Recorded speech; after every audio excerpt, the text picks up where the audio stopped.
Buenas tardes, noches a todos. Muchas gracias por acompañarnos en esta tarde de miércoles, tarde casi noche. Queremos agradecer antes que nada a cada uno de ustedes por acompañarnos en este webinar. Muchas gracias también al señor Edson Díaz, que va a ser nuestro ponente el día de hoy. En esta ocasión les quiero pedir de favor si pudieran todos mantener su cámara y sus micrófonos apagados para que pueda correr de manera efectiva el webinar. Todas las dudas que ustedes tengan nos las pueden conectar en el chat. El chat va a estar activo durante todo el evento y al final de la sesión vamos a tener un espacio para preguntas y respuestas.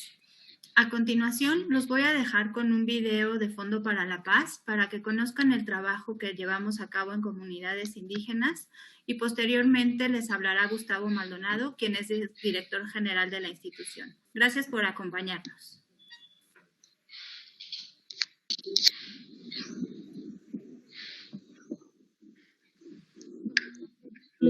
Fondo para la Paz es una agencia de desarrollo mexicana con 26 años de experiencia trabajando con comunidades rurales predominantemente indígenas en alto grado de marginación y en condición de pobreza y pobreza extrema. El modelo de intervención está definido bajo el Programa de Desarrollo Comunitario Sostenible, cuyo fin último es que mediante un compromiso de 10 a 15 años de trabajo en conjunto con las comunidades, éstas puedan consolidarse como comunidades cohesionadas, autogestivas, con visión de desarrollo sostenible y con capacidad de incidencia pública a nivel local y regional. Para lograrlo, se trabajan 3 ejes interconectados: organización comunitaria, generación de conocimientos y mejora de condiciones de vida. Cada uno de estos ejes son los pilares que permiten sostener el desarrollo que las comunidades desean para sí mismas, acorde a sus propios planes e intereses. Por ello es que la metodología del Programa de Desarrollo Comunitario Sostenible se basa en procesos participativos e incluyentes, en donde todos y todas las personas, sin importar edad o género, puedan opinar sobre los temas y problemáticas que les concierne a su comunidad. Para hacer este proceso realidad, se establecen centros de operaciones permanentes cercanos a las localidades participantes e integrados por un equipo local que comparte cosmovisión y lengua, el cual da seguimiento a las comunidades de manera cotidiana. Esta real iteración con las personas de la comunidad genera el ambiente propicio para que el Programa de Desarrollo Comunitario Sostenible pueda concretarse y sea verdaderamente sostenible. Un elemento clave en esta vinculación es la participación voluntaria de miembros de las localidades mismas, denominados promotores y promotoras comunitarios, a cuyo cargo tienen entre 10 y 15 familias participantes. Hemos aprendido más al fondo que como antes, porque pues ahorita de hecho pues nos han enseñado más o menos que cómo se lleva a cabo de las reuniones, cómo debemos de hablar con nuestros compañeros, con el grupo que estamos llevando como comité. De hecho pues mi comunidad también los reúno y ya platico con la gente que pues cómo debemos de trabajar. El Programa de Desarrollo Comunitario Sostenible es un proceso de desarrollo endógeno y continuo que se va dando acorde a las necesidades específicas de cada comunidad y región en donde se implementa, según los procesos de planeación participativa. Actualmente, se implementa en 110 localidades en 5 estados del país y de él derivan de manera constante proyectos que la comunidad construye según sus planes de desarrollo, generando así las condiciones adecuadas que permiten que los objetivos de desarrollo sostenible puedan ser una realidad a nivel comunitario en entornos rurales. Dado el amplio espectro de temáticas que se abordan en la búsqueda del desarrollo de las comunidades, el Programa de Desarrollo Comunitario Sostenible logra incidir en 16 de los objetivos de desarrollo sostenible, ya que mediante comunidades sostenibles se logra reducir desigualdades, combatir la pobreza, fomentar la igualdad de género y la producción responsable de alimentos, contribuir a un mayor acceso a agua limpia y saneamiento, mejorando la salud y el bienestar de las personas, al mismo tiempo que se vela por la integridad y vida de los ecosistemas en que se encuentran.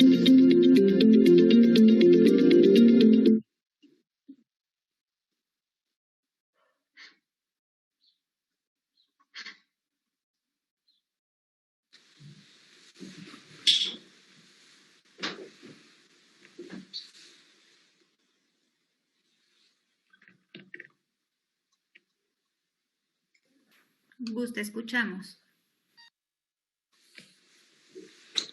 Hola, ¿qué tal? Soy Gustavo Maldonado, director de Fondo para la Paz. ¿Sí me escuchan bien ¿Lili?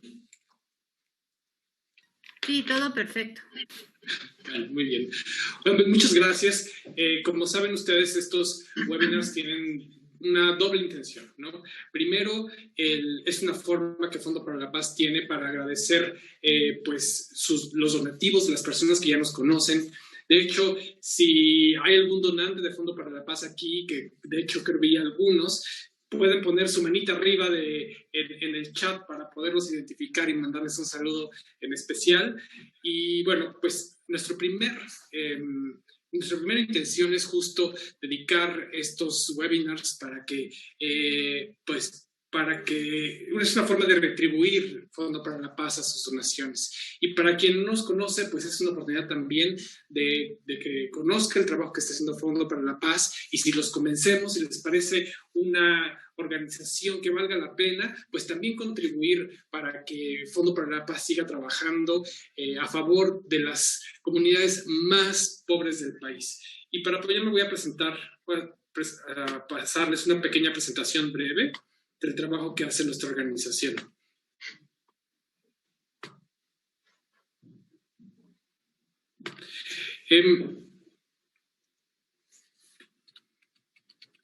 Ahora creo que empezó del lado incorrecto la presentación. No crean que les voy a pasar todas esas diapositivas, va a ser muy breve. Pues miren, esta es una foto de un lugar donde trabajamos, es la Sierra Zongolica. Ahí resume un poco la gran comunidad que es Fondo para la Paz, que no solo está compuesta de las personas que trabajan y que son beneficiarios del Programa de Desarrollo Sostenible de Fondo para la Paz, sino también que pueden ver a nuestro equipo de trabajo y pueden ver también a algunos donantes nuestros y patronos nuestros que están en esa foto. Por eso me gusta, porque ejemplifica muy bien que Fondo para la Paz esté integrado por donantes, por patronos, por la población participante y pues por muchas personas que hacen posible nuestra labor. Trabajamos desde 1994 a favor de las comunidades más pobres del país. Y las comunidades más pobres del país son las comunidades indígenas, las comunidades rurales sobre todo. Pues nada más para que se den una idea, en México tenemos una población indígena de 17 millones de personas. Es la población indígena más grande de Latinoamérica y con una diversidad gigante. Se hablan 78 lenguas indígenas en México y más algunas otras variedades etnolingüísticas que hace que sean casi 100 formas diferentes de hablar en este país solamente, ¿no? El 15% de la población en México es indígena. Pero un poquito de estadísticas de la pobreza y pobreza extrema. Esta es una trayectoria de 10 años, del 2008 al 2018, de los avances que ha habido en el combate a la pobreza. Y pues podemos ver, normalmente el gobierno oficialmente se clasifica a la pobreza en pobreza extrema y pobreza, ¿no? La pobreza extrema son los que ni siquiera tienen dinero o ingresos suficientes para comprar una canasta básica. Entonces veamos los avances que ha habido en 10 años en cuestión de la gente que vive en situación de pobreza. Pasamos de 44% de mexicanos en situación de pobreza a 41.9%. 10 años de trabajo y redujimos 10 años de trabajo y miles de millones de pesos de inversión y redujimos 3 puntos porcentuales. Pero si nos vamos a los números absolutos, en realidad la población aumentó de 49.5 a 52.4 millones de personas en pobreza. Si nos vamos a las cifras de pobreza extrema, en el 2008 el 11% de la población vivía en pobreza extrema, es decir, dinero que no tenían recursos suficientes ni siquiera para comprar una canasta básica, ni siquiera para comer, básicamente vivían con hambre. El 11% de la población, que equivalía a 12.3 millones de personas. En el 2018 esta cifra había mejorado un poco y había 9.3 millones de personas en situación de pobreza extrema. Pero, digamos, lo que es más injusto de esta situación es que si nos vamos al análisis particular de la población indígena, nos damos cuenta que prácticamente la totalidad de la población indígena vive ya sea en circunstancias de pobreza extrema o pobreza. Entonces, esto es muy injusto. Prácticamente toda una población, por su origen étnico, por su color de piel, está destinada a la pobreza en este país. Y no solo se queda ahí. Pues como todos sabemos, hay una epidemia de COVID que no solamente es una epidemia que afecta la salud, sino también la economía, pero esta afectación no afecta igual a todos, ¿no? El COVID, la epidemia de COVID va a tener un impacto, está teniendo un impacto mucho mayor en las poblaciones más vulnerables, en este caso las poblaciones indígenas y sobre todo las mujeres, y en los jóvenes, por supuesto. Quienes más van a sufrir el impacto económico de esta epidemia van a ser justo hombres, mujeres indígenas y sobre todo los jóvenes. Para que tengan una idea, en el mejor escenario, en el escenario más positivo, digamos, se van a incrementar casi 5 puntos porcentuales los niveles de pobreza extrema. 5 puntos porcentuales en una población de 120 millones de personas. Estamos hablando quizás 7 millones de personas adicionales que no va a tener dinero ni para comer, dinero suficiente para comer. Es una tragedia lo que está ocurriendo en este país.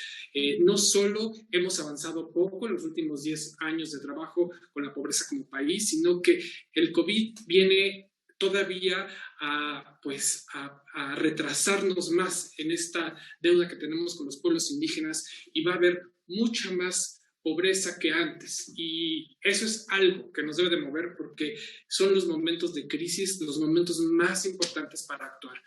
Y quizá pues la buena noticia es que en Fondo para la Paz seguimos trabajando gracias a sus aportaciones, y trabajamos en 5 estados de la República, en 7 regiones, con 8 grupos indígenas, 110 localidades. Todos los días trabajamos atendiendo a 42.500 personas, y sobre todo esto lo hacemos con voluntarios comunitarios, nuestros promotores y promotoras comunitarias. 1.200. Es por esto que nuestra capacidad de actuar es muy grande, porque tenemos 1.200 voluntarios de campo trabajando todos los días por mejorar la situación.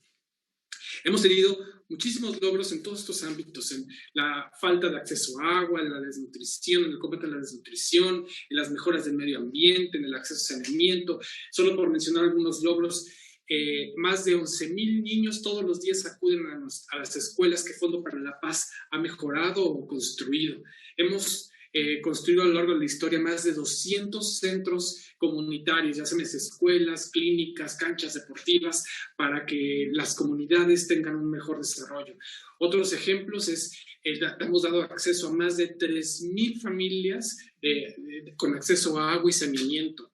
Todos los años, por lo menos reducimos las emisiones de efecto invernadero a la atmósfera 6,000 toneladas. 6,000 toneladas todos los años es el efecto del trabajo de Fondo para la Paz en la reducción de gases de efecto invernadero. Hemos plantado más de 2 millones de árboles y plantas en las comunidades donde trabajamos. Tenemos 26 invernaderos trabajando todos los días para seguir mejorando los entornos. Y así hemos diseñado más de 500 proyectos y ejecutado más de 500 proyectos en nuestra historia. Y si queremos irnos a la parte de desastres, hemos atendido a más de 20,000 personas en diferentes desastres, y tan solo en el último sismo reconstruimos 28 escuelas. O sea, ha habido muchísimos logros que todos son posibles gracias a sus donativos.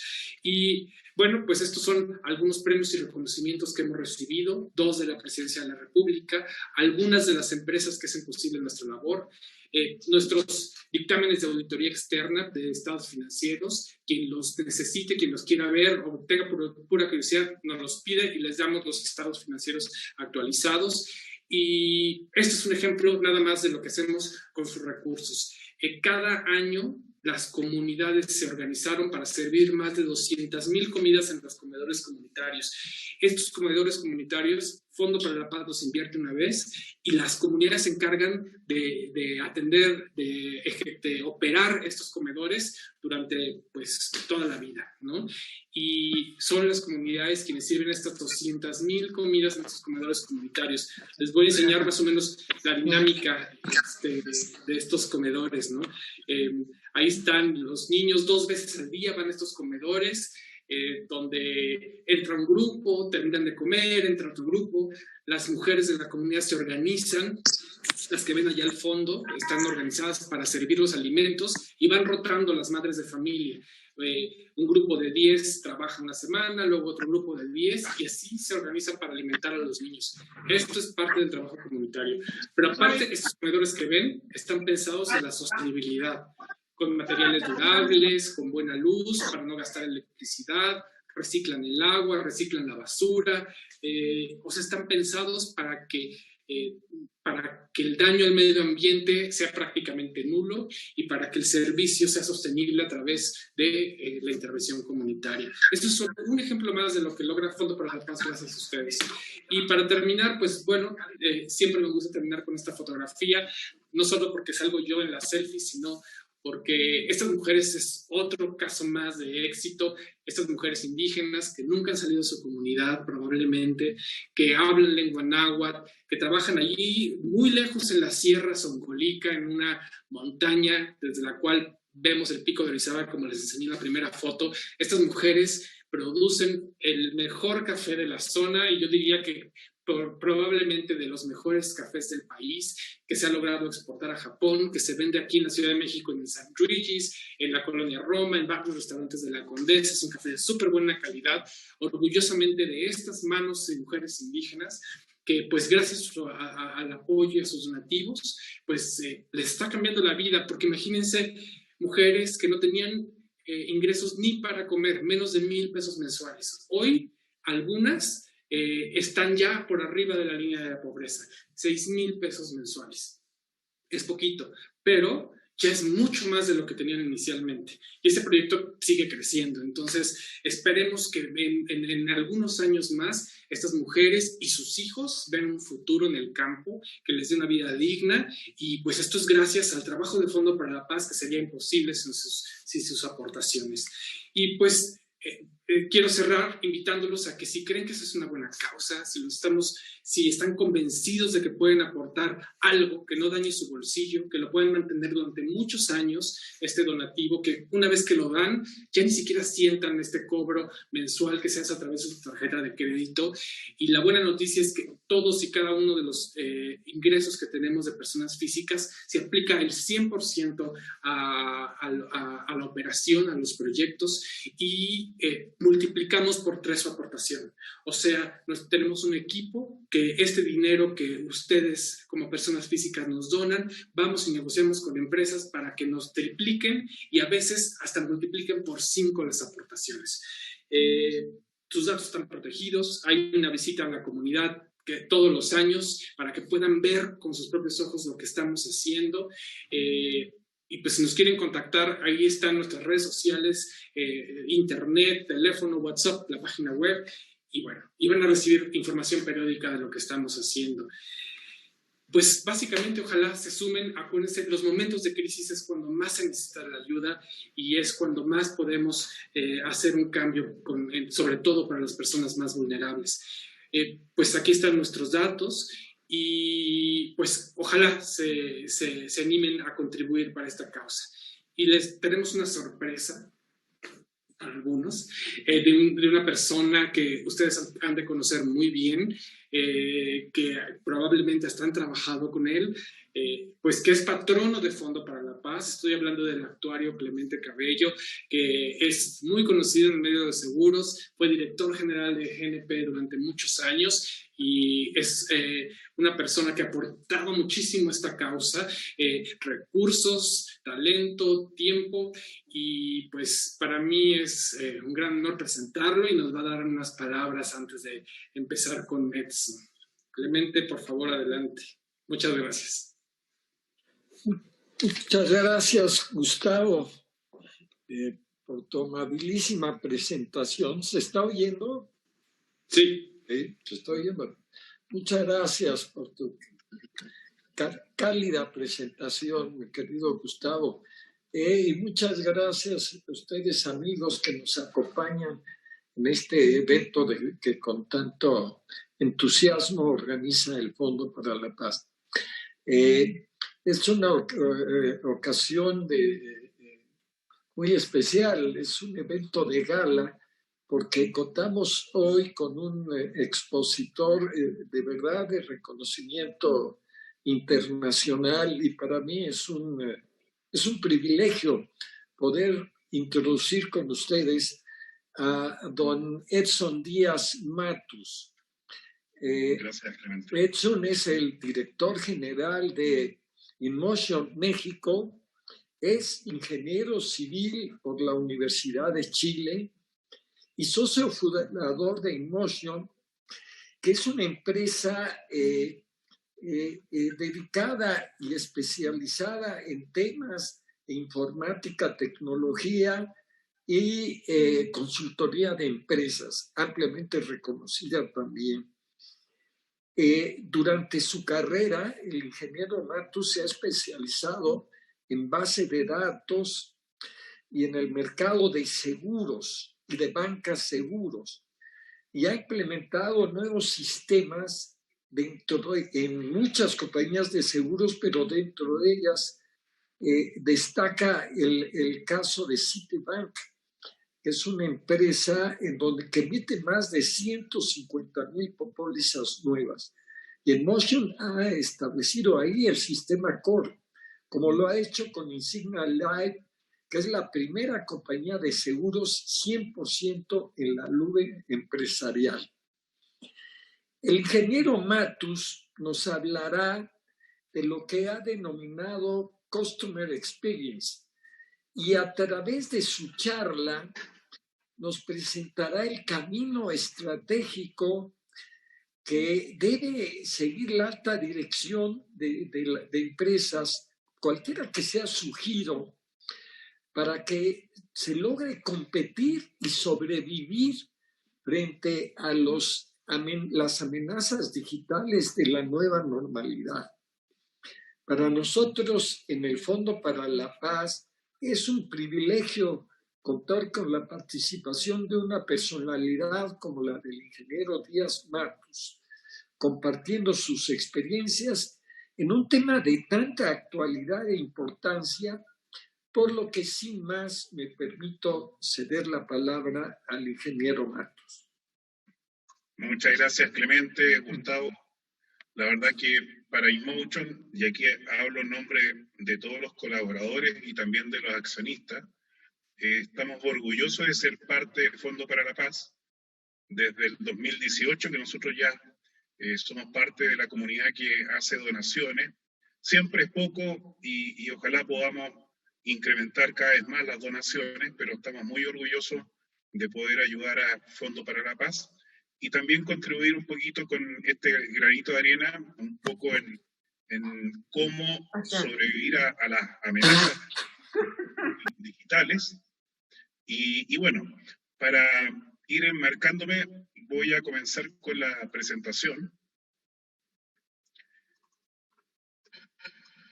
Y ya se ve, ¿cierto?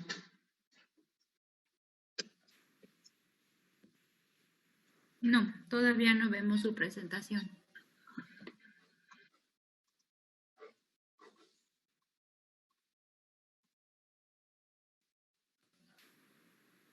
Perfecto, ahí ya la vemos.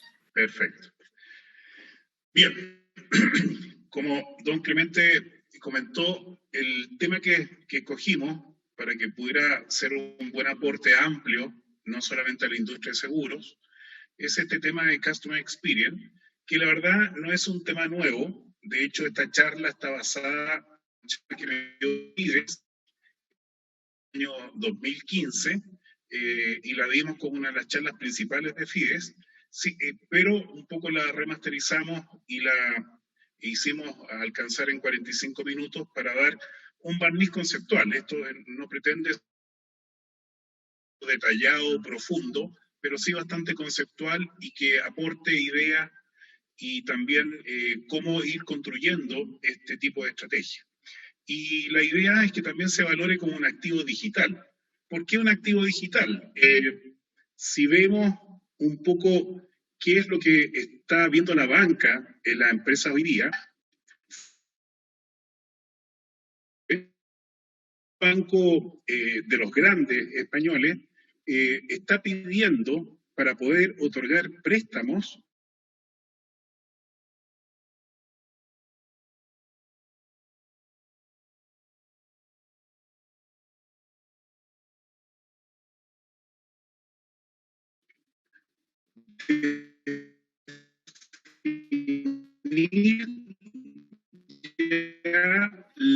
una Señor estrategia de madurez. Perdón que lo interrumpa. Lo oímos un poco cortado. Ok. Ahí, aló. Sí, ahí lo escuchamos mejor. Como que se perdía la conexión, entonces no sé si nos podría hacer favor de repetir lo último que nos decía. Sí. Gracias. Ok. Sí. Bien, lo que les comentaba, que los bancos ya están pidiendo para otorgar concepto de madurez digital.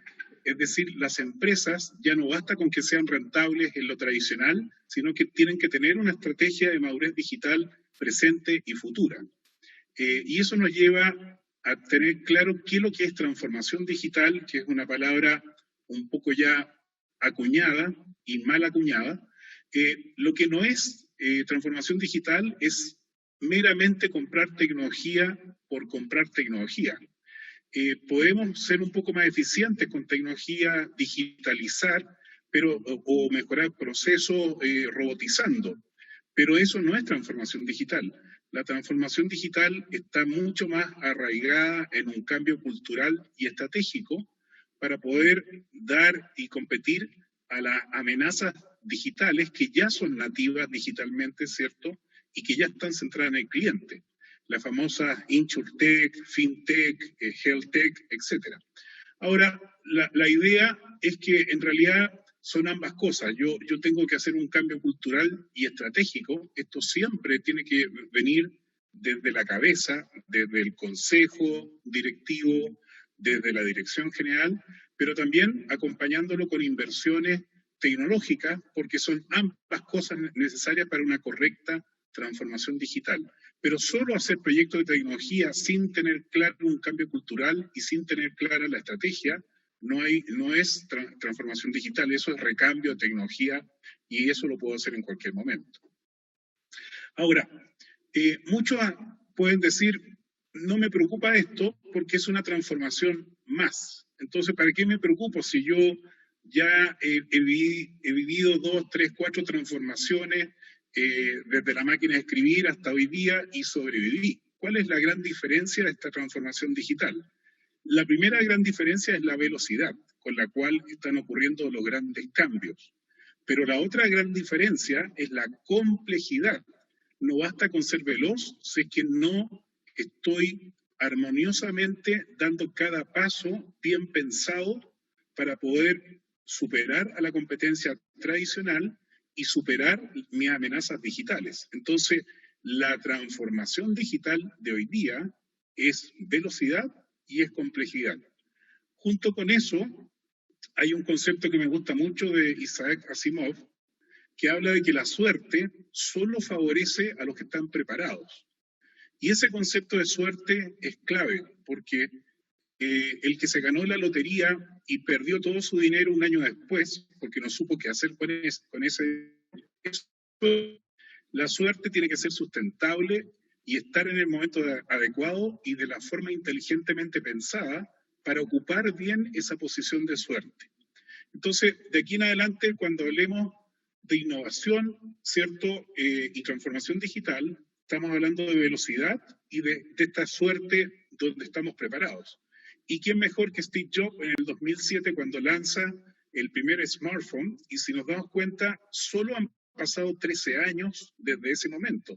No han pasado ni 20 ni 30 años. Uno pensaría que uno siempre vivió con los smartphones. Pero en estos 13 años, la cantidad de disrupciones, hoy día las redes sociales, solamente Facebook, tiene 2,5, casi 2,5 billones de usuarios activos. Este último mapa de a principios de este año muestra las principales redes sociales. En celeste está Facebook y en verde está WhatsApp. Entonces, básicamente hoy día tenemos dos grandes países, uno que se llama Facebook y otro que se llama WhatsApp. Y es la forma en la cual se está comunicando el mundo a nivel de mensajería. Y a partir de esto, aquí están nuestros clientes, aquí están nuestros colaboradores, aquí está para el mundo de gobierno los ciudadanos, para el doctor están los pacientes, ¿cierto? Podemos llamar al cliente de distintas formas, pero siempre tenemos que comunicarnos con él y hoy día las redes sociales son un hecho. Por otro lado, el comercio electrónico ha ido creciendo enormemente. Solo este año, producto del COVID, más de 10 millones de consumidores compraron por primera vez a través de redes sociales, a través de e-commerce, por efecto del COVID. Y también las proyecciones de venta del e-commerce en Latinoamérica van creciendo. Y bueno, como hablábamos del concepto suerte, pero que uno tiene que estar preparado, fíjense que hoy día Mercado Libre, esta es noticia de hace pocos días atrás, fue una valoración más de 60 billones de dólares solamente en esta marca. Entonces, hay un tema relevante, que la transformación digital tiene que tener velocidad y tiene que tener este factor de suerte, pero suerte donde estamos bien preparados. Y cada vez más vamos a estar sujetos a crear activos digitales y tenemos que saber construir esos activos digitales y potenciarlos. El concepto de activo para un contable financiero es sencillo, pero ya el concepto de activo digital, ¿qué es un activo digital? El algoritmo, el dato, la proyección, la interpretación de la data para poder establecer. ¿Aló? No, alguien se le desactivó el micrófono, pero aprovechando la interrupción, para evitar que se vicie su audio, señor Edson, voy a apagarle su video para que podamos continuar viendo perfecto. bien la presentación. Mejor todavía, gracias. Gracias.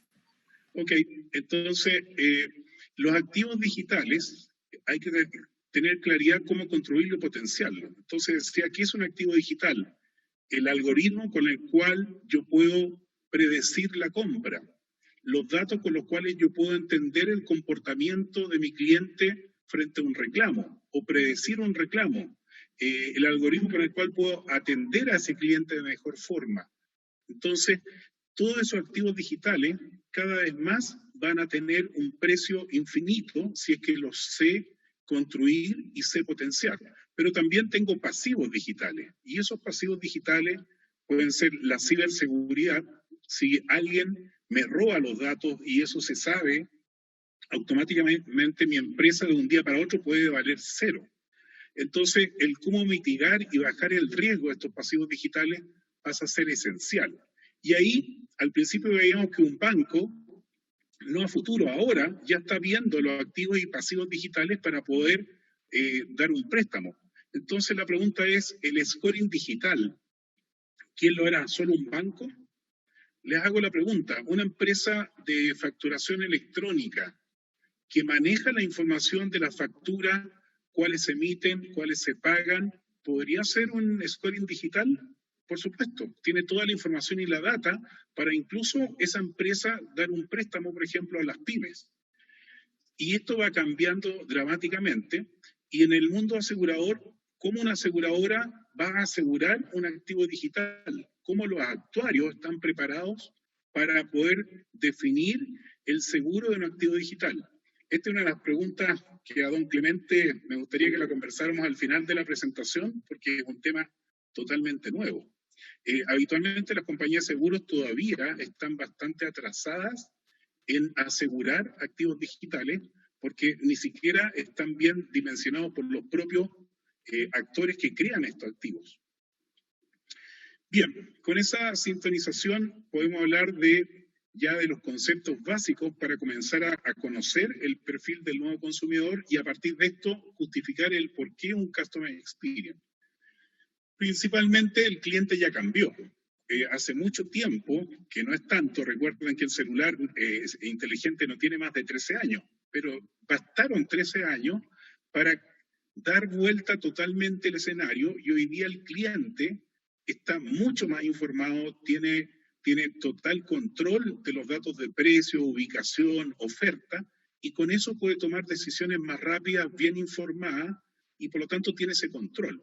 Y este cliente totalmente empoderado cambia su forma y comportamiento de compra. Antes, para comprar desde el entendimiento y awareness que existe la oferta, el interés, considerar que va a comprar, la intención de compra, evaluar que va a comprar hasta que compra. Antes el marketing tradicional ocupaba muy poco espacio al inicio de todo el proceso, y el resto era básicamente guiado por la venta tradicional y con vendedores presenciales. Hoy en día el marketing digital robó mucho espacio hacia los vendedores tradicionales, y tenemos un cliente que está mucho más empoderado en conocer información, y si necesita un vendedor al final, ya cada vez es menos al final del proceso. Pero un cliente hoy día ya puede hacer todo, hasta la compra final, prácticamente en forma autónoma. Y eso implica que el nuevo cliente cambió totalmente. En menos de 2 décadas tenemos un cliente empoderado. Sin embargo, muchas empresas todavía siguen viendo a este cliente nuevo como si fuera un cliente tradicional, y lo siguen modelando bajo esquemas tradicionales de segmentación, demografía, etcétera, etcétera. Entonces, el proveedor no está pudiendo leer bien a este cliente nuevo. Junto con eso, hoy día ese cliente nuevo tiene muchas formas de comunicarse, pero es un solo cerebro. Son muchas formas, pero es uno solo. Y eso es inevitable. El cliente sabe que se comunicó por WhatsApp, el cliente sabe que la misma información o el mismo reclamo lo hizo por correo electrónico. Pero la empresa tiene un problema. Tiene que habilitar muchos canales, y cada uno de estos canales muchas veces son cerebros distintos. Entonces estamos compitiendo contra un cerebro empoderado, omnicanal, versus cerebros que no conversan entre sí. Entonces, aquí hay un gran tema de industria que es también, debe ser apoyado con mucha tecnología. Y la omnicanalidad, por supuesto, ideal es esta, donde tenemos un cerebro del cliente y tenemos muchos sistemas, pero que intentan ser uno solo, y hay una comunicación totalmente integrada, consistente, coherente. Sin embargo, lo que vemos normalmente es que las empresas tienen muchos sistemas, cada uno son islas, y por lo tanto, aunque el cliente es uno solo, los sistemas lo ven como clientes distintos. Y a veces las compañías intentan hacer una book, una base única de clientes, y dado eso intentan integrar, pero siguen operando como silos independientes, como islas. Y como ven acá, normalmente esta es la realidad, esta es la aspiración de tenerlo, pero el nirvana es lograr tener una realidad, y eso no es fácil. Por otro lado, las compañías están frente a un cliente que cada vez más está apostando por el autoservicio. Gartner Group en el 2015 predecía que en el 2020 el 85% de las personas se iba a autoatender. No conozco en detalle el estudio de ahora, pero sin duda el COVID ha ayudado a esto, y si ese número no se ha cumplido, debe estar de alguna forma cerca. Este es un estudio hecho en Estados Unidos. Dicho esto, con estos elementos de que el cliente cambió, empoderado, es omnicanal per se, ¿cómo definimos lo que es un Customer Experience y cómo hacemos que esto sea un activo digital? Tenemos que saber que el cliente siempre va a tener experiencia sobre cada cosa que hace. Y ese cliente, la experiencia la genera cada vez que intenta comprar un producto, la experiencia la genera cada vez que intenta tener un servicio, una atención, y dependiendo de esa experiencia, si es buena o mala, va a existir una emoción, si existe una emoción, va a existir un recuerdo. Y dependiendo si la emoción y el recuerdo es bueno o malo, va a ocurrir un circuito virtuoso donde el cliente, debido a la experiencia, debido a la emoción, debido al recuerdo, el comportamiento siguiente de ese cliente va a ser recomendar, permanecer como cliente, ampliar y comprar más productos, o simplemente salirse, decir no me gustó esto y empezar a buscar competencias alternativas y pasa por muchas cosas más. Entonces el cliente tiene que sigue este circuito y la empresa es la que tiene que pensar ahora como el cliente, alinear las funciones de las áreas, y esto es clave. Customer Experience no tiene que ver con cambiar un área, con contratar una persona para que se haga cargo de esto. Customer Experience es, para que realmente ocurra, tiene que ser una visión estratégica donde toda la área de la compañía tienen que estar alineadas a esa estrategia. Por eso, si esto no se ve desde la alta dirección, no sirve. Y además, ese alineamiento tiene que ser en todo momento, en la preventa, en la venta y en la postventa. No puede haber un alineamiento solamente en la preventa o en la venta, porque se cae de inmediato. Aparece el ciclo cliente, donde en el ciclo de venta, el cliente, desde la necesidad, búsqueda, selección y hasta que compra, busca su mejor producto o servicio, pero una vez que logra comprar, quiere recibir ese producto o servicio, quiere usarlo, quiere mantenerlo, y es aquí donde el cliente, producto de su experiencia, de su recordación, de su emoción, va a ver si es que logra recomendar. Y aquí se cierra el círculo virtuoso que vuelve a ocurrir. Entonces, hay que procurar que esto sea un infinito que siempre esté circulando para que realmente exista Customer Experience. La época antigua, donde las áreas de venta se preocupaban de vender y después los de operaciones vean lo que hacen, pasaron de moda. Hoy en día los clientes, si compran bonito, esperan recibir calidad y servicio en todo el ciclo de pertenencia.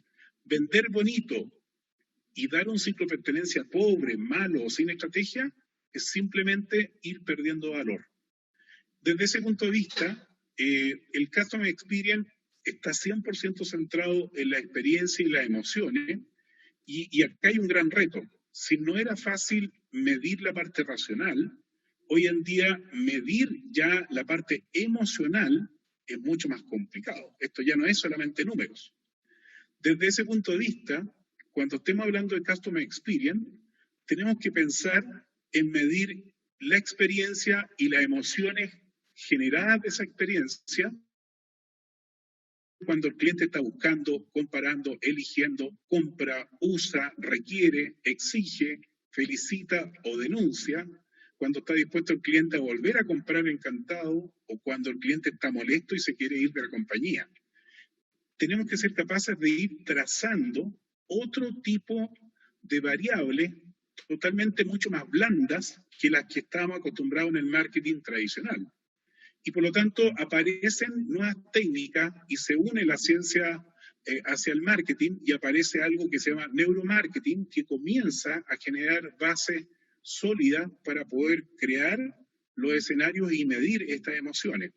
Como dato, les digo que este lunes en la Universidad Anáhuac comienza un diplomado de neuromarketing bien interesante y se los recomiendo. Bien, entonces, ¿cómo definir el Customer Experience? Alguien podría definir que son ciertos gaps sobre interacciones. Otro podría decir, el Customer Experience en realidad es contratar a un gerente que se haga cargo de esto. Y otro podría decir, mira, voy a contratar más tecnología para tener más canales de interacción.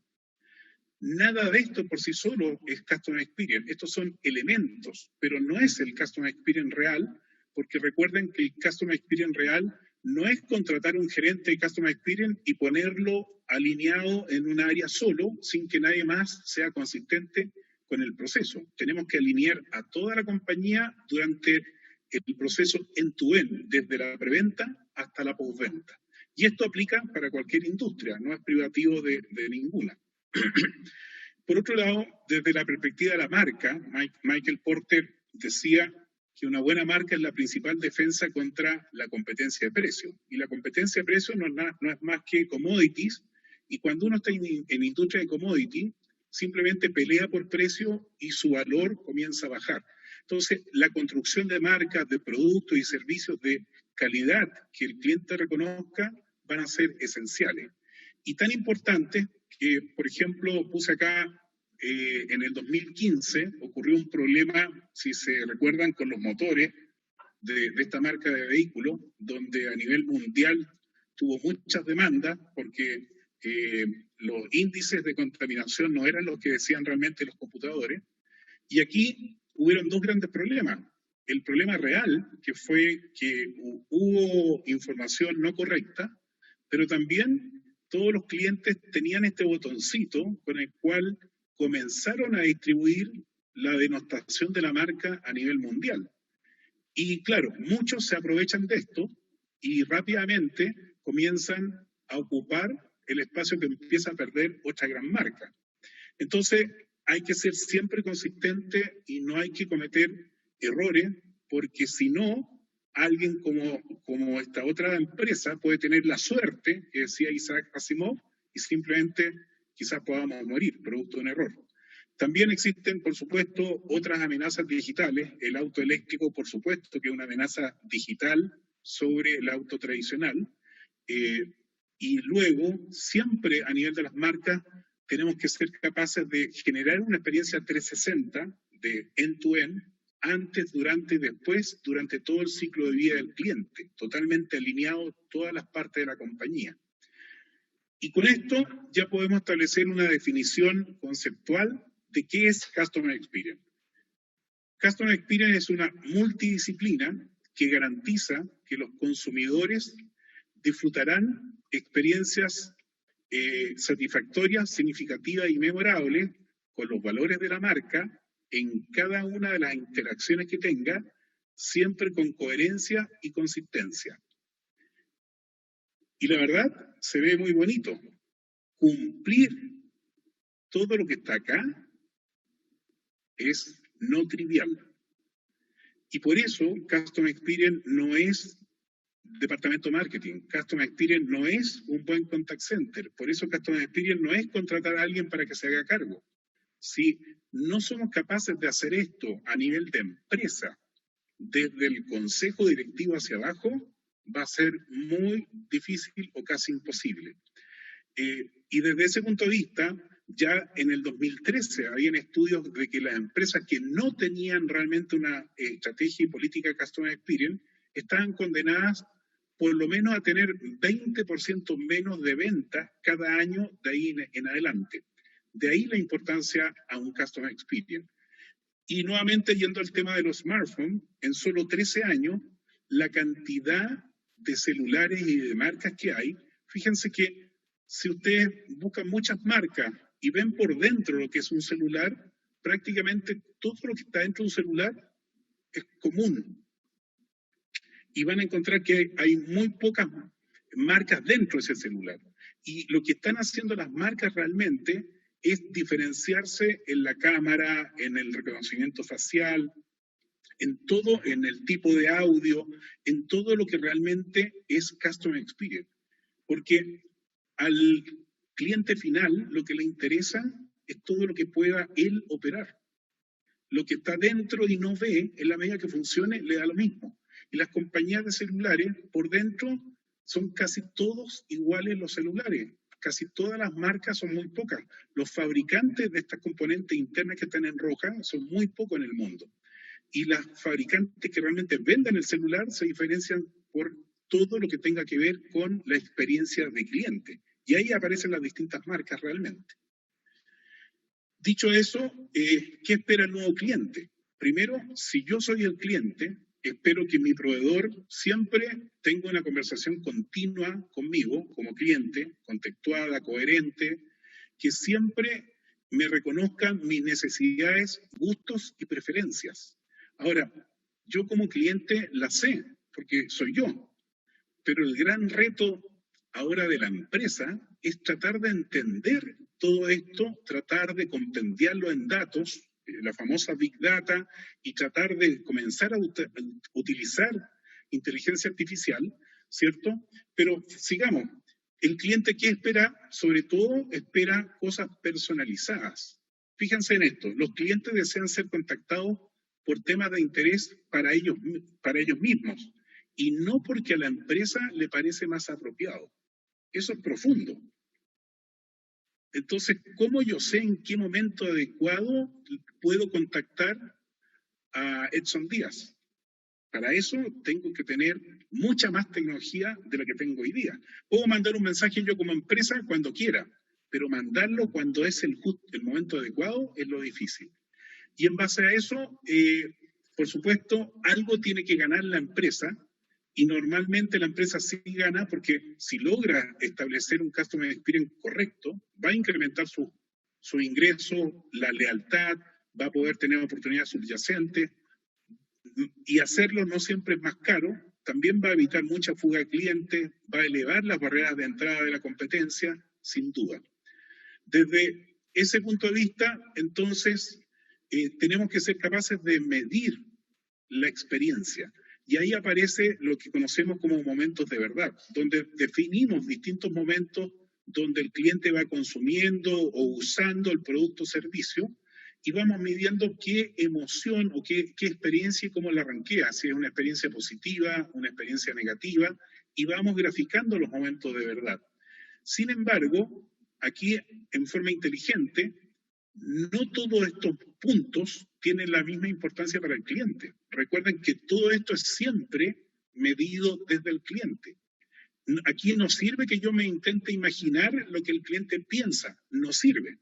Yo tengo que estar realmente en los pies del cliente y poder medir cuál le importa más o menos. Y por lo tanto, no debemos esperar, ¿cierto?, sorprender a ese cliente en cada experiencia, sino que tenemos que buscar justo las que le importan a ese cliente. Por ejemplo, en seguro, si yo imprimo una póliza en un papel caro, hoy en día no tiene ningún sentido. Voy a gastar más y no voy a sorprender a ese cliente. Al revés, si es un cliente ecologista, me va a tirar la póliza por la cabeza y me va a decir, ¿por qué estás perdiendo papel? Entonces, desde ese punto de vista, el Customer Experience en esta definición necesitamos ajustarla, porque ya no es que en cada una de las interacciones tenemos que generar experiencias satisfactorias, significativas y memorables, sino que en aquellos puntos de interacción importantes para ese cliente y que generen fidelización, pero a un costo razonable. Si no, esto sería demasiado caro de implementar y el producto nadie me lo va a comprar. Desde ese punto de vista, aparece otra definición que es el Customer Journey. Y bueno, ¿qué es lo que es el Customer Journey? Básicamente, lograr recorrer el circuito de todo el proceso de compra y de pertenencia. Y por ejemplo, aquí yo encontré una definición de Customer Journey, dice, el camino que realiza un posible cliente desde que tiene la necesidad de compra hasta finalizar la compra de nuestro producto o servicio. Pero acá hay un problema porque ¿qué le falta a esta definición? Si yo veo esto, esta definición solamente mapea la parte de la compra. Eso no es Customer Journey correctamente aplicado. Porque recuerden que no hay Customer Experience hoy día si que no es completo.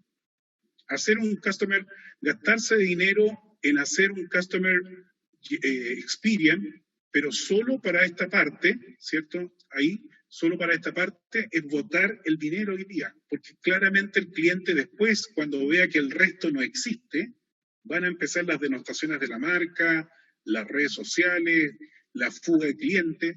Un Customer Experience o se hace bien completo o no se hace. Lo puedo hacer por partes, pero no puedo pensar en solamente vender bonito de aquí en adelante. Entonces, tenemos que poder blindar los puntos básicos, tenemos que poder enfocarnos en aquellos puntos donde la expectativa del cliente es más alta. Y esos son los momentos de la verdad que realmente importan poder establecer. Hay casos académicos muy interesantes, Starbucks es uno de ellos, donde está estudiado ampliamente todo su Customer Journey, de cómo el cliente llega, lo atiende el barista, y no tenemos tiempo ahora como para revisar todo, pero les pongo solamente un punto que no está quizás satisfacido en forma amplia. Los baños del Starbucks. Al baño del Starbucks encuentro un baño que quizás no le gusta mucho, y así está pensado el modelo. ¿Han visto algún baño bonito de un Starbucks? Yo nunca. Y es porque ese modelo así se pensó. Puede ser cómodo, puede ser con calidad de café, pero el baño está pensado para que eso no sea un momento quizás muy agradable y para irme rápido al baño. Pero eso está pensado en el viaje del cliente al Starbucks. Y del mismo modo, ¿cierto? Todas las grandes marcas tienen diseñado su Customer Journey. Por lo tanto, una de las misiones nuestras es tener claro que el nuevo cliente va a ser omnicanal, va a poder querer atenderse por la web, mobile, tablet, redes sociales, va a querer ir a la tienda y va a querer también llamar por teléfono. Y el Customer Journey hoy día es mucho más complejo porque es sobre todo el proceso. Y por lo tanto, cuando estemos diseñando el Customer Journey, tenemos que tener claro de que van a haber interacciones omnicanal en los distintos procesos por el mismo cliente y van a estar mezclados una parte física con la parte digital. Fíjense que en este caso, al momento de buscar, este cliente decide ir a la tienda e inspeccionar el producto, pero también después él decide ir a retirarlo a la tienda. Y esta es una interacción física y digital. Y eso quiere decir que la experiencia no es solo digital, por supuesto que es experiencia física. Y de ahí se acuña el concepto de figital. Nosotros hicimos un evento el año pasado y le pusimos la experiencia figital y todos los clientes pensaban que nos equivocamos y que era una falta de ortografía. Pero bueno, la verdad es que esto así está acuñado y esto quiere decir que hoy día siempre el fenómeno del consumidor figital implica tener en cuenta que el Customer Journey tiene que ser mapeado completamente en lo físico y en lo digital. Pensar que el Customer Journey es solo digital es un error. Pensar que el Customer Journey es solo físico también es un error. Es realmente la experiencia real y eso normalmente es una mezcla. En España se hicieron estudios de todos los consumidores que visitaban tiendas físicas y con sus celulares, ¿qué hacían? El 40% con su celular en la tienda física, viendo productos, comparaba precios. Otros pedían consejo a un amigo o un familiar sobre la compra de ese producto. Otros hacían fotografías sobre el producto. Otros tomaban fotos de la publicidad. Otros escaneaban el código QR y otros compraban productos ahí en tiendas digitales, pero iban a ver el producto físicamente a la tienda. Siempre va a tender a ser digital. Y bueno, dentro del Customer Journey hay ciertos atributos como el tiempo de espera. En algunos casos este tiempo de espera puede ser todo un problema, pero en otros casos como el retailer, cuando hace las grandes ofertas, puede no serlo. Y uno juega con eso porque no siempre el mismo atributo es igual para distintos productos y servicios. Ahora, ¿cómo diseñar una experiencia memorable? Este dibujo es muy bueno porque yo me puedo gastar desde la forma antigua de modelar, ¿cierto? Yo puedo hacer grandes diseños y tener mucho gasto, pero si el Customer Journey, en realidad el usuario o el cliente ocupa otro camino, tengo que estar atento a eso. Si no, puedo crear una gran carretera, comprar mucha tecnología y resulta que nadie la ocupa. Entonces hay que entender que todo esto siempre hay que tener en cuenta y estar disponible para hacer co-creación de productos, servicios y entender los momentos de verdad con el cliente. Bien, por otro lado, todo esto estaba diseñado antes del COVID. Por ejemplo, aquí tenemos un restaurante totalmente digital, donde prácticamente lo único físico es la mesa, los platos y las varitas de sushi. Pero todo el menú está proyectado ahí en forma digital, y toda la atención, incluso uno podría robotizar, ¿cierto?, la entrega de todo el sushi. Sin embargo, hoy día con el COVID tenemos una realidad que adaptarnos, Y esta nueva normalidad nos va a implicar cada vez más tener ciertos comportamientos que antes no teníamos, que se han ido acelerando. Los diseños, ¿cierto?, van a estar muy orientados a esta nueva normalidad, pero todo detrás va a tener siempre la experiencia del cliente o del usuario. Y por lo tanto, también en el home office, en la casa, vamos a tener esa experiencia, ya sea en la cocina, en la sala, en el dormitorio, en el escritorio o en el baño, ¿cierto? Pero existe una experiencia y desde ese punto de vista el COVID-19 siempre nos ha llevado a tener esta experiencia cada vez más endémica, encerrado en la casa. Y aquí una primera reflexión. Tenemos que invertir mucho en CX, que es Customer Experience, pero también tenemos que invertir en el Employee Experience, nuestros empleados. ¿Cuántos nos hemos preocupado de que nuestro empleado tenga una buena silla en su casa? No necesariamente la tiene. ¿Cuánto nos hemos dedicado a tratar de que ese empleado tenga unos buenos audífonos con cancelación de ruido, porque tiene 3, 4 hijos pequeños que simplemente estamos criticando siempre que cuando este empleado se conecta, los hijos no dejan escucharlo? Entonces, hay mucho que podemos hacer y esto va más por la parte de responsabilidad empresarial, que creo que es interesante tener en cuenta que también el empleado puede ser un buen cliente. Sigamos entonces cómo diseñar una experiencia memorable, ¿cierto? En seguros de auto, seguros de vida, podemos hacer muchas cosas, pero me quiero detener en el seguro de salud. Uno de los grandes temas en seguro de salud, sobre todo ahora con el COVID-19, es que para bajar la siniestralidad de los gastos médicos mayores, tenemos que invertir mucho en medicina preventiva. Por ejemplo, hay países donde los exámenes preventivos son gratis una vez al año. Eso acá en México no existe. El wellness, todo lo que sea preventivo, sin duda, que ayuda y apoya todo el proceso de bajar siniestralidad en gastos médicos mayores. Otra pregunta, ¿quién cuida la salud en la familia? Por supuesto que la mamá. Una de las cosas interesantes, y hay estudios, que para bajar la siniestralidad de gastos médicos mayores, la aseguradora debiera interactuar con la mamá de la familia, no con el papá. Si el papá recibe el beneficio de la empresa, ok, pero quien administra la salud es quien realmente pudiera cuidar y pudiera bajar la siniestralidad. Entonces, ¿cómo las compañías de seguros interactúan con medicina preventiva, con wellness, y atendiendo y dándose cuenta que la mamá o quien administra la salud en la familia es un ente importante para la aseguradora? Y que haya cierto customer experience de apoyo a la jefa o al jefe de hogar. Eso es interesante de hacer y creo que no se hace.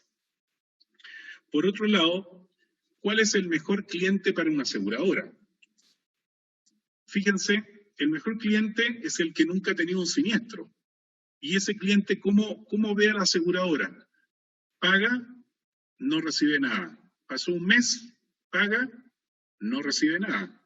Pasó otro mes, paga, no recibe nada. Y así, y así. En este tipo de brechas, que habitualmente los de marketing, los actuarios no ven, es donde ha aparecido, ¿cierto? Y se han comenzado a cultivar con muchos paraguas, las InsurTech, las FinTech, las HealthTech, porque hay muchos momentos de verdad que las industrias no están percibiendo o se hacen los locos directamente y hay mucho por intervenir y por mejorar. Pero si tratamos de entender al cliente nuevo y que el cliente nuevo se adecue a la forma antigua de cómo se venden los productos, de cómo se modelan, ahí yo creo que hay un problema de impedancia, de que no pega una cosa con la otra. Ok, entonces la brecha digital implica que no podemos seguir viendo al cliente de esta forma y tenemos que ir hacia la personalización. Y estos modelamientos van a ayudar mucho a las distintas industrias. Por tiempo no vamos a ver muchos detalles, ¿cierto? Pero, por ejemplo, hace algunas semanas atrás con Selen se hizo un evento donde Selen comentaba de que para poder tener realmente digitalizada la experiencia del cliente en seguros, había que hacer básicamente este diagrama. Primero, las compañías tenían que hacerlo rápido y fácil, todo el proceso. Segundo, mantener barato siempre la oferta.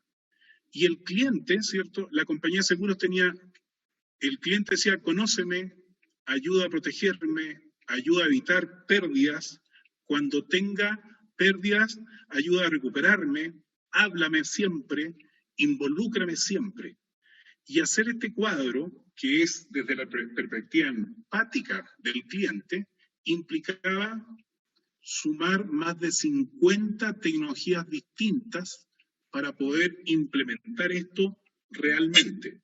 Y por lo tanto, un cambio de core de pólizas o un cambio de core de siniestro es el inicio, pero no es el fin para poder implementar un real customer experience que apoye y que diferencie a esta compañía o a cualquier otra. Bien, ya estamos terminando. Me quedan 5 minutos, entonces voy a avanzar bien rápido. Desde el contact center, muchas veces hay muchos canales, hay muchos sistemas, muchas bases de datos, pero lo que más importa es que el contact center sea capaz de resolver todo lo antes posible. De ahí aparece el concepto de First Contact Resolution, que tiene muchas ventajas. Y esta forma de operar sumando todo para generar de nosotros, ahora hemos tenido mala experiencia con los call centers. Si queremos tener un contact center digital de última generación, el cliente tiene que poder comunicarse omnicanal. Eso es lo primero. Ya solo teléfono o solo correo y que no interactúan todos los canales, eso ya está totalmente descendido. Por supuesto, redes sociales, por supuesto, autoatención con chatbot. Y si esto no es suficiente, el contact center digital debe tener la inteligencia, según el tipo de requerimiento del cliente, de derivarlo a los ejecutivos respectivos. Y si esto no es suficiente, habrá un ejecutivo de mayor seniority que tiene acceso a todos los sistemas legacy. Y si esto no es suficiente, habrá que tener servicio en terreno para poder atender a este cliente. Y esto, si es Customer Experience, entonces todo esto opera en la preventa, todo esto opera en la venta y todo esto opera en la postventa, para que realmente funcione este círculo, este circuito infinito de recomendación. Sí, si Dios quiere. Si Dios quiere. Por ahí se escuchó una voz. Bueno, y sin duda todo esto tiende a robotizarse. Nosotros tenemos experiencia de haber implementado parte de esto en muy poco tiempo. Hemos hecho proyectos en los cuales en días se ha ido mejorando la eficiencia de las atenciones y son proyectos que pueden ser muy ágiles, pero todo depende, ¿cierto?, de la estrategia que se vaya a implementar.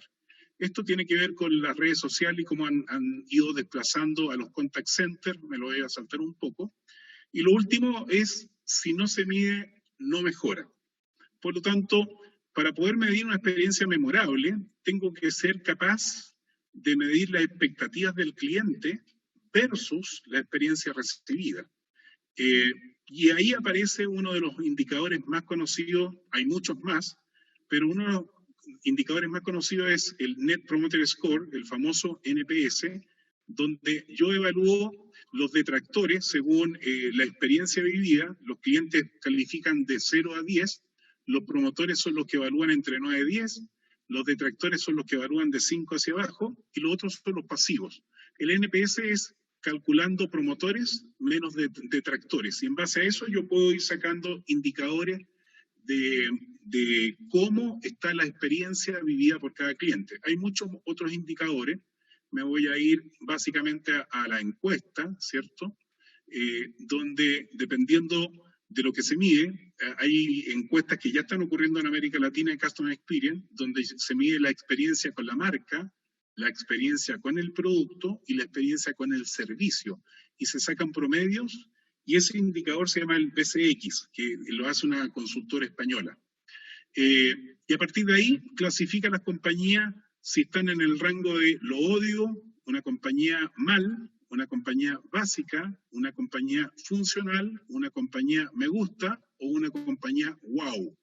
Todos quisiéramos estar acá, pero fíjense que en este estudio, esta es una encuesta que se hizo en 2016, si no más no recuerdo, no había todavía en 2016 ninguna empresa wow en Latinoamérica. Por último, veamos algunas encuestas en banca y seguros. ¿Qué se estudió? Esto se hizo en 4 o 5 países de América Latina. Se estudió y se le preguntó a los clientes sobre sus emociones. Fíjense lo que se estudió: decepción, agobio, inseguridad, incomprensión, desamparo, impotencia, optimismo, seguridad, compromiso, afecto, exclusividad, alegría. Y las gráficas de banca y seguros son relativamente parecidas, y donde hay más diferencia, el verde son las emociones que el cliente quería o deseaba, y el celeste son las que realmente vivió. La emoción que tiene más diferencia entre lo que se deseaba y lo que se vivió es la de exclusividad, tanto en banca como en seguros. Y eso apunta nuevamente y ratifica que los clientes no están viendo productos realmente personalizados para él, para esa persona. Y por supuesto, llegamos a la conclusión, y hoy en día, por ejemplo, el asegurador en la última edición ratifica esto, y uno de sus titulares es: la personalización es la clave para que el seguro crezca.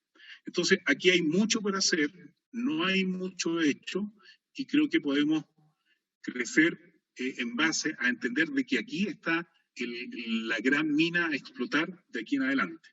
Para terminar, un par de palabras, y ya me estoy pasando en un minuto, es que los invito a entender de que la transformación que estamos viviendo no es igual a las anteriores, y les recuerdo que hay 2 conceptos: velocidad, complejidad, y mi sugerencia es que en su estrategia de alta dirección pongan a Customer Experience como parte de los temas más críticos, más estratégicos dentro del directorio del consejo, y eso va a llevar a tener suerte, así como Asimov lo decía.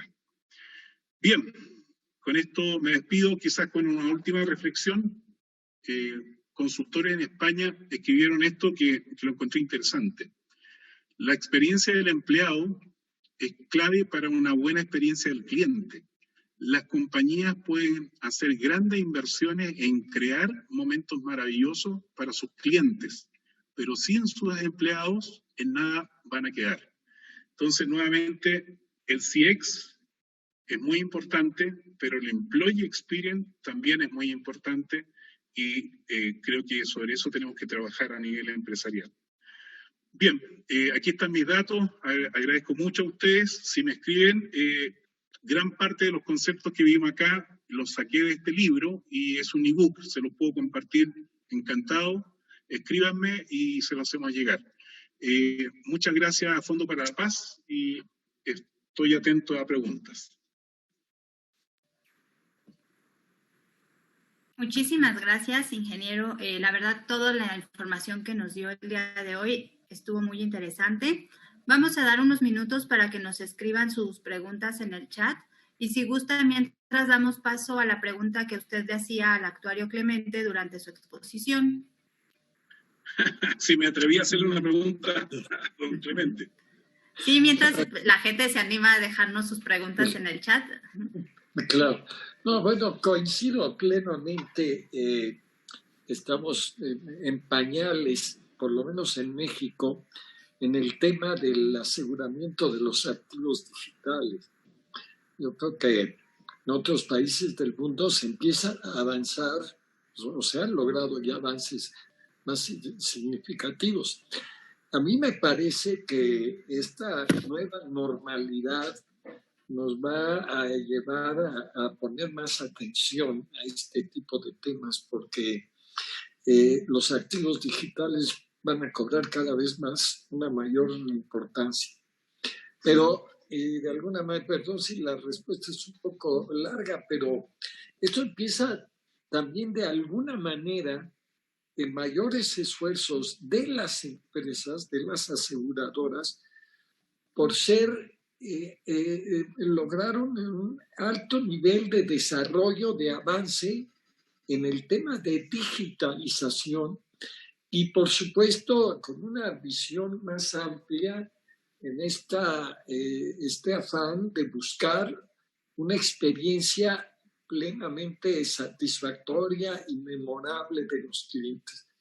Se han hecho muchos esfuerzos, creo yo, en el pasado, pero en una realidad que es muy distinta a la de hoy, que no tiene la complejidad que hoy tiene.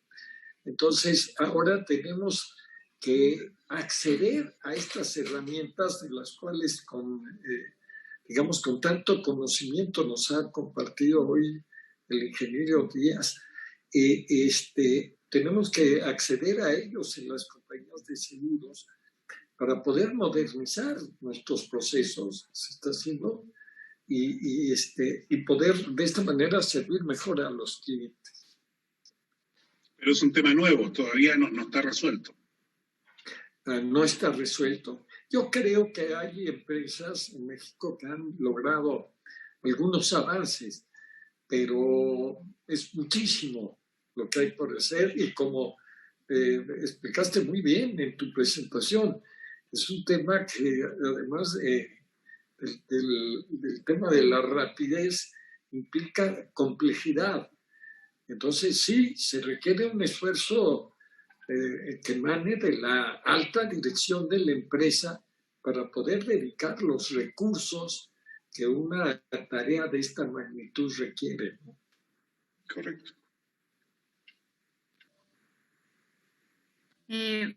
Bueno, tenemos la primera pregunta. Nos pregunta Ricardo Ortiz si existe algún curso o bibliografía respecto a este sistema y cómo pueden recibir ayuda para la implementación.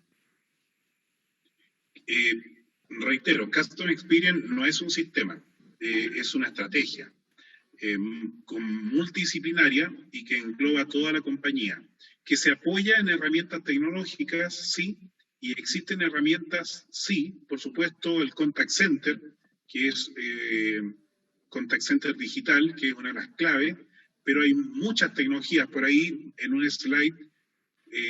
El slide, toda la presentación se las vamos a hacer llegar, así que ahí podrán ver, en un slide de Celen aparecían más de 50 tecnologías distintas, pero sin duda todo lo que tenga que ver con Contact Center digital, con omnicanalidad, con poder hacer que el cliente pueda experimentar esa omnicanalidad permanentemente, son sistemas que existen y sin duda podemos apoyarlo. Así que si me escriben, podemos darle ahí algunas señales, pero están todos escritos en la PPT.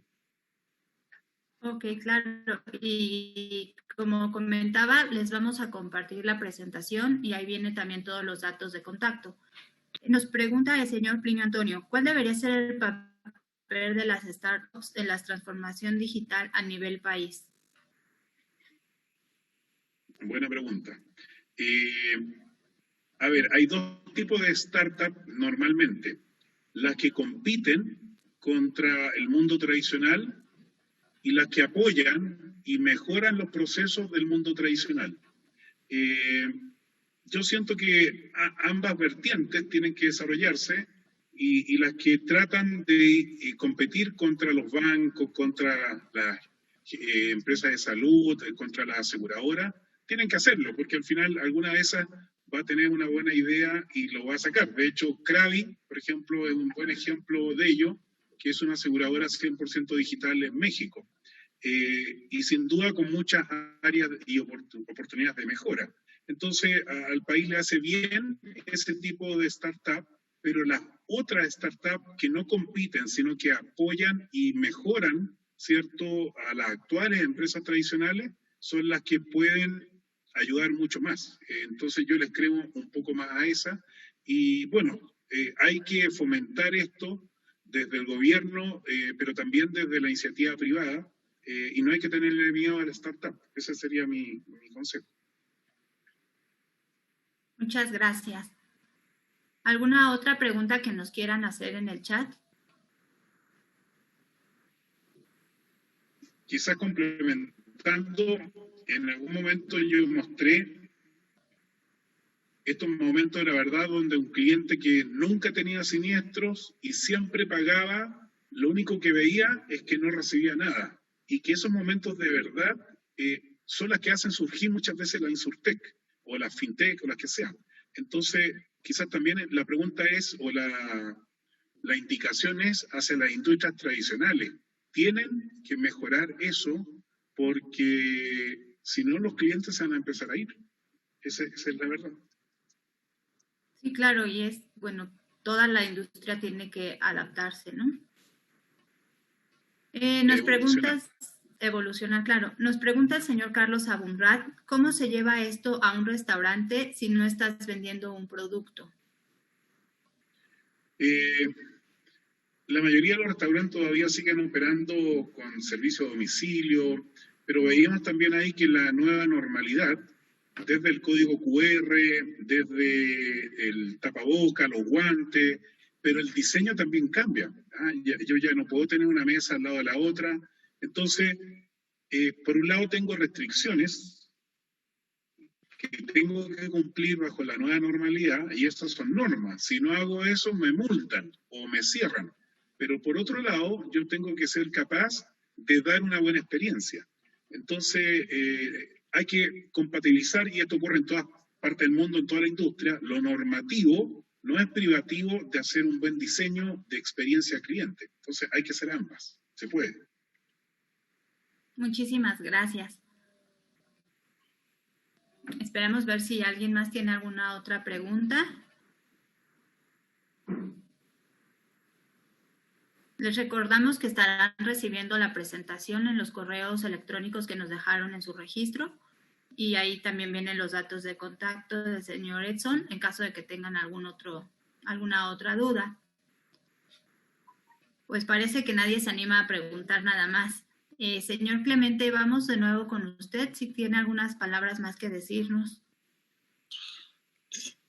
Pues solamente agradecerle nuevamente al ingeniero Díaz Matus su excelente presentación. De verdad, muy agradecidos por esta contribución al Fondo para la Paz. En adición a la, y debo de decirlo, a la muy generosa ayuda que InMotion da ya al Fondo para la Paz. Pero yo creo que todo el mundo debe de haber quedado muy satisfecho, hablando de satisfacción del cliente, debe de haber quedado muy satisfecho con esta presentación. Le estamos muy agradecidos, lo felicitamos y le agradecemos mucho también a nuestro auditorio habernos acompañado hoy. ¿Cuántas personas nos visitaron? Disculpen, como duda. Tuvimos un máximo de 88 personas conectadas. Interesante. Bueno, pues muchas gracias a muchos de ustedes, son viejos amigos y personas que han venido apoyando de tiempo atrás al Fondo para la Paz. Muchas gracias por ellos. A quienes aún no se suman a este esfuerzo, pues reiterarles la invitación a hacerlo. Yo creo que las condiciones que hoy todos conocemos de nuestro país hacen más evidente la necesidad de que nosotros nos involucremos en las soluciones. Y una solución, una cuestión que requiere de una solución, sin lugar a dudas, es el ataque a la pobreza extrema. Y el de las comunidades indígenas, como lo mencionó el doctor Maldonado, pues es la más lacerante. Ojalá se sumen a nosotros, créanme que vale mucho la pena. Gracias a estas aportaciones es que el Fondo para la Paz puede hacer la gran obra que ustedes han visto, pero recibimos nosotros también mucho en cambio, que es la satisfacción, creo yo, de hacer lo debido. Y con esto pues nos despedimos. Gracias a todos, gracias ingeniero nuevamente, y seguiremos en contacto. Buenas tardes. Buenas noches. Muchas gracias, señor Clemente, también usted por acompañarnos. Es un gusto tenerlo siempre entre nosotros. Ingeniero Díaz, muchísimas gracias por toda la información y por el tiempo que el día de hoy nos brindó. Les vamos a dejar aquí en pantalla una encuesta. Les pedimos de favor si pudieran contestárnoslas. Y pues cualquier cosa, seguimos en contacto con ustedes. Vamos a tener otros eventos próximamente y nuestros datos de contacto siguen apareciendo en el chat. Muchísimas gracias a todos por acompañarnos. Recuerda suscribirte a nuestro canal para que no te pierdas ninguno de nuestros videos. No olvides comentar, darle like, activar la campanita de notificaciones y compartir en todas tus redes sociales.